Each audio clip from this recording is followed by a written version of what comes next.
Cinema সিকান্দরের teaser release হয়েছে এবং টিজারটি দেখার পর প্রথম যে অনুভূতি হলো তা হলো সবকিছু ঠিকঠাক, সবকিছু ভালো এবং টিজারটি দেখে মনে হচ্ছে হিন্দি বেল্ট থেকে এই সিনেমা পুষ্পা পার্ট 2 এর রেকর্ড ভাঙতে পারে।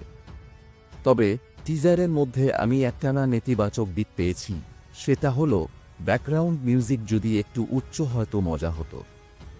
কিন্তু এখানে নির্মাতারা খুব ছোট টিজারে অনেক কিছুই প্রকাশ করে ফেলেছেন। আমরা এর সম্পর্কে পরবর্তীতে কথা বলবো, তবে তার আগে চলুন কথা বলি ভাই, পরিচালক পরিবর্তনের কারণে সলমান খানের সিনেমা এবং সলমান খানের সিনেমার টিজারে এত পরিবর্তন কেন দেখা যাচ্ছে?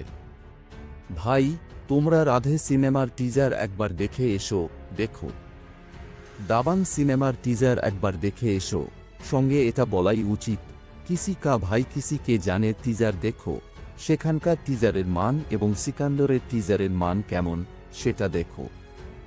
এখানেই তুমি দেখতে পাচ্ছ পরিচালক আর মুরগাদাস দৃষ্টিভঙ্গি। মাত্র 1 মিনিট 42 সেকেন্ডের টিজারে অনেক কিছুই দেখানো হয়েছে, কিন্তু কিছুটা লুকানোও আছে। এটা ভালো পরিচালকের সবচেয়ে বড় গুণ। তোমরা দেখতে পাচ্ছ সিকান্দরের টিজারটি হালকা অন্ধকার শেডে রাখা হয়েছে, সঙ্গে উপরের দিক থেকে আলোকরশ্মি আসছে এবং অন্যদিকে সলমান খানের মুখ কিছুটা অন্ধকারে রাখা হয়েছে। এই সমস্ত কিছু এখানে দেখানো হয়েছে। কি মজা! পাশাপাশি টিজারের শুরুর ফ্রেমটি যেখানে বন্দুকের শট দেখানো হয়েছে, সঠিকভাবে বন্দুকগুলি লাগানো হয়েছে, যেভাবে তলোয়ারগুলো সুন্দরভাবে সাজানো হয়েছে। অন্যদিকে মুরগাদাস সরাসরি নিশ্চিত করেছেন যে এই সিনেমায় আমরা নির্মমতার সমস্ত সীমা পার করতে যাচ্ছি। তারপর সলমান খান শান্তভাবে এগিয়ে যান এবং তারপর এখানে যে মূর্তিগুলোর লেন্স রয়েছে সেগুলো দেখানোর পর সলমান খানের যে সেটা দেখো ভাই, কত শক্তিশালী লাগে। বন্ধু, তুমি কি এখানে পরিচালকের দৃষ্টিভঙ্গি বুঝতে পারছো? তারপর সলমান খান একে একে এগিয়ে যান, আলো তার মুখে পড়ে, এরপর মারপিট শুরু হয়। এক মজার জিনিস হলো সলমান খানের যে ডায়ালগটি শোনা যাচ্ছে সেটা হলো অনেক বহুত সারে লোক মেরে পিছে পড়ে। তারপর মারপিট শুরু হয় এবং যে অসাধারণ গুলির শটটি দেখানো হয়েছে যেখানে সে গলার উপর আঘাত করছে। তারপর সলমান খানের শেষ শট যেখানে সে তার পা এমনভাবে রাখে, সেটা দেখো ভাই, কি অসাধারণ।